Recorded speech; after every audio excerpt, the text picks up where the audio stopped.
안녕하십니까. 법률정보쇼 조원익 변호사입니다. 이 시간부터 4회에 걸쳐 공직선거법을 살펴보고자 합니다.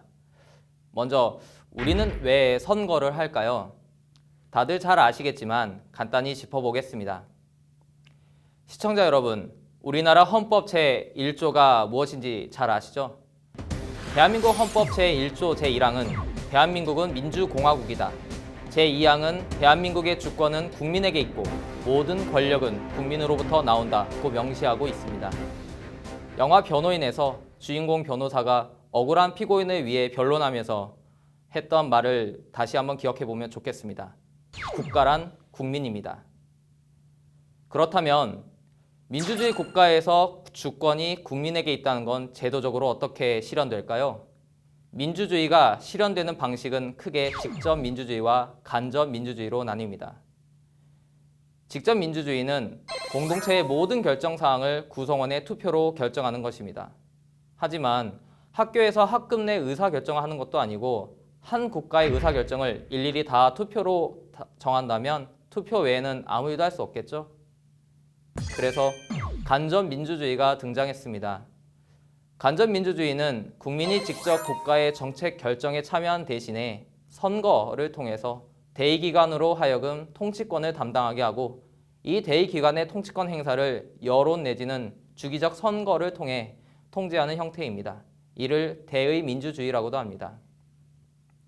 우리나라는 국회의원을 선출하여 국회를 구성하고 대통령을 직접 선거로 선출하는 대의민주주의를 기반으로 국민투표와 같은 직접 민주주의 요소를 가미했습니다.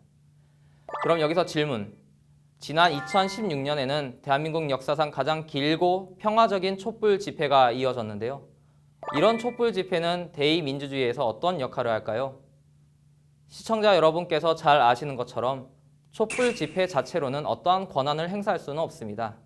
하지만 우리 헌법은 제21조에 모든 국민은 집회 결사의 자유를 가진다고 규정하여 집회를 통한 의사표출이 국민의 기본권이라고 명시하고 있고 촛불 집회를 통해 국민의 의사를 확인한 국민의 대표자인 국회의원은 촛불 집회의 의사를 존중할 수밖에 없는 것이지요.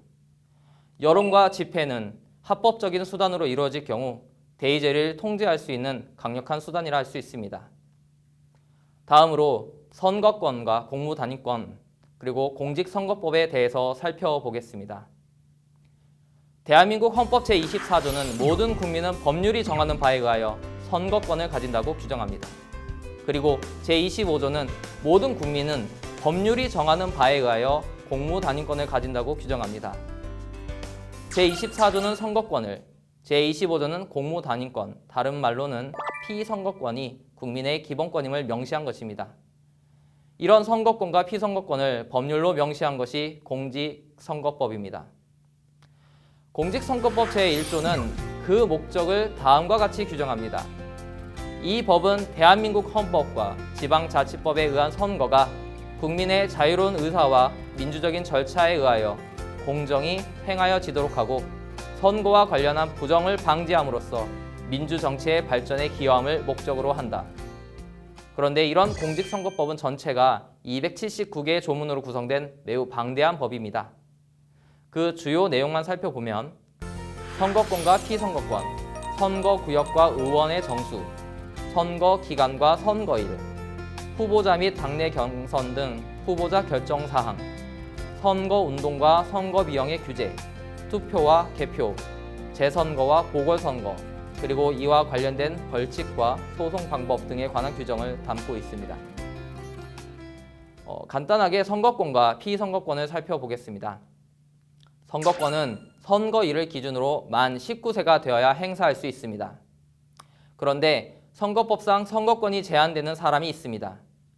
금치산 선고를 받은 사람, 1년 이상 징역 또는 금고의 실형을 살고 있는 사람, 선거, 정치자금법 또는 선출직으로서 뇌물죄를 저질러 100만 원 이상의 벌금형 선고를 받고 확정된 후 5년이 지나지 않은 사람 또는 위와 같은 범죄를 저질러 징역형을 선고받고 형의 집행이 종료된 후 10년이 지나지 않은 사람, 마지막으로 법원의 판결에 의해 선거권이 정지된 사람은 선거권이 제한됩니다. 피선거권을 살펴보면 대통령은 선거일 현재 5년 이상 국내에 거주하는 만 40세 이상 국민, 국회의원은 만 25세 이상의 국민, 지방자치단체 선거는 선거일 기준 60일 이상 해당 지자체 관할구역에 주민등록이 되어 있는 주민으로서 만 25세 이상의 국민입니다. 피선거권이 없는 사람도 있습니다. 금치산 선고를 받았거나 앞서 말씀드린 선거 및 정치자금법 등 관련 범죄 후 정한 기간이 지나지 않은 사람, 그리고 금고 이상의 형을 선고받고 실효되지 않은 사람, 정당 후보자 추천과 관련하여 금품을 받아 벌금 이상의 형이 확정되어 10년을 경과하지 않은 사람 등입니다.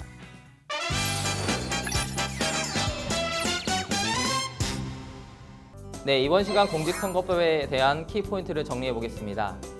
첫째, 대한민국은 민주공화국이고 선거제도는 대의민주주의의 핵심이다. 둘째, 공직선거법은 헌법의 위임에 따라 선거에 관한 사항을 규정한 법률이다. 셋째, 선거권은 만 19세부터, 피선거권은 만 25세 또는 만 40세부터 생기며 일정한 경우 권리가 제한된다.